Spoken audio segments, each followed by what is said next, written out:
video will show you how to create images for your website using your own food pictures.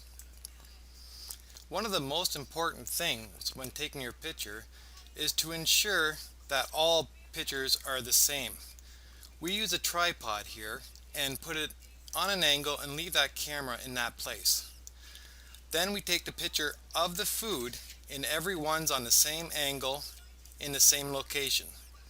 Another very important thing is to always have a dark background behind the plate. This allows you to cut out the plate at a later time, which I will show you. We will now show you how to use Adobe Photoshop to cut out your pictures and make a transparent background to place your pictures on the web. Now we are only brushing you up on how to use Adobe Photoshop to make the pictures. This in no way is to train you how to use Adobe Photoshop, and at no time do we support Adobe Photoshop. If you have any questions on this, you will have to call Adobe themselves. First, what we're going to do is we're going to bring up our Adobe Photoshop. We will then open the image that we saved on the camera. So we go File, Open, and our image folder is already there, so we click on the image and go Open again. Once our image is up, what we want to do is just cut out the image itself. We don't want too much of the background. So we pick on the rectangular marquee tool and we select around the plate a little bit. Now we're just going to copy that part, so we go Edit, Copy. We want to put that into a new picture, so we go File, New. It'll already have the size that we copied on the image. Another important thing is that we make sure the background is transparent. This will make it so that the color of the background of the web will come through on the background of this picture. So we will go OK. Now we will paste what we cut out into this new area. Now we have zoomed in on the plate itself, we can automatically cut around the blue. So what we're going to do is we're going to use our magic wand tool and click on the blue area. Now we want to get as much of the blue as we can without getting the plate.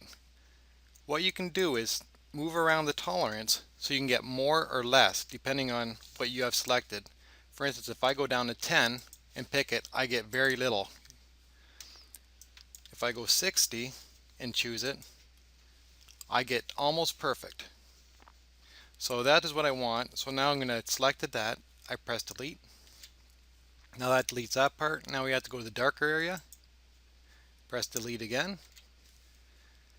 And just like that, we've cut out our plate. So now we're going to go back to our move tool. Now we're going to save this image at the size that we want it for the web. So now we're going to go Image and Image Size. Now for the web we want our images to be 200 pixels by 200 pixels. So what we're going to do is take the smallest amount, which is our height, 2344. I'm going to change that to 200 pixels. Now because we want this picture to be 200 by 200 in a square, the document size, not the image size, we want to make bigger. So right now we're going to go OK. And we're going to go hold down the Control key, press plus to make the image bigger. Then we will go Image, Canvas Size. And we want the width and the height to be the same size. So the height now will be 3.653. Go OK. Now you can see a blank area on the top and bottom, but this is a square picture. If I go Image, Image Size, we are now 260 by 263. We can actually set that to 200 now, and they're both the same. So we go OK. Now we want to place a little shadow on this. I've got a little function in here called Shadow Lab. If I go Filter and Eye Candy, you can probably find this on the web if you want to download or purchase the Eye Candy. We go eye candy. Now we're going to go down to Shadow Lab. Now I can zoom in and zoom out on the shadow. As you can see, it's too far away. So we're going to move our center offset a little bit over. And now we want it to just be a little shadow on the bottom right.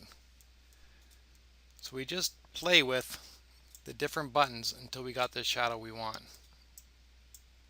As you can see, just moving these things over changes everything. Okay, when we're done, got everything we want, we press OK.